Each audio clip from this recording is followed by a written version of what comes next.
ஒரு சாதாரண உருளைக்கிழங்கு நம்பி ஒரு நாடே அழிஞ்சு போன கதை உங்களுக்கு தெரியுமா? உங்களுக்கு தெரியுமான்னு முதல்ல சொல்லுங்க.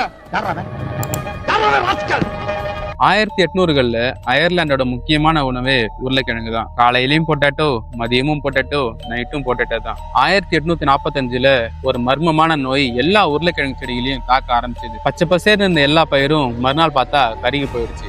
காரணம் யாருக்கும் தெரியல.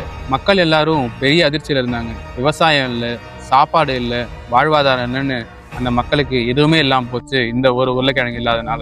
அடுத்த சில வருஷங்கள்ல 10 லட்சத்துக்கும் மேற்பட்ட மக்கள் உயிரை இழந்தாங்க. இது இல்லாம பல லட்சம் மக்கள் வேற நாட்டுக்கு தப்பிச்சு போனாங்க. இந்த கொடூரமான சம்பவம் தான் ஐரிஷ் பொட்டேட்டோ ஃபேமைன்னு உலக வரலாற்றுல ஒரு சோகமான நிகழ்வா பதிவாயிருக்கு. ஆனா இதுல ஒரு நல்ல விஷயம் என்னன்னா, இந்த ஒரு சம்பவத்துக்கு அப்புறம் அக்ரிகல்ச்சர்ல ஒரு பெரிய திருப்பு முனை நடந்தது. இதுக்கு முன்னாடி விவசாயத்தை பெருசா கான்சென்ட்ரேட் பண்ண எந்த கவர்மெண்ட்டும் விவசாய ரிசர்ச்சுக்காக நிறைய பணத்தை செலவிட ஆரம்பிச்சாங்க. இந்த அறிவியல் கண்டுபிடிப்புகள்ல இருந்து வந்ததுதான் வீரியமான விதைகள், நோயை தாங்கி வளரக்கூடிய செடி, தண்ணி கம்மியா இருந்தாலும் வளரக்கூடிய விதைகள்னு நிறைய. ஸோ ஒரு உருளைக்கிழங்கு நாட்டோட வரலாற்றை மாற்றிச்சு மட்டும் இல்லாம இந்த மொத்த அக்ரிகல்ச்சரோட வரலாற்றையும் மாற்றிருக்கு. இது போல விவசாயத்துல இருக்க அருமையான வரலாற்று நிகழ்வுகளை தெரிஞ்சுக்க டோன் கார்னை உடனே சப்ஸ்கிரைப் பண்ணுங்க.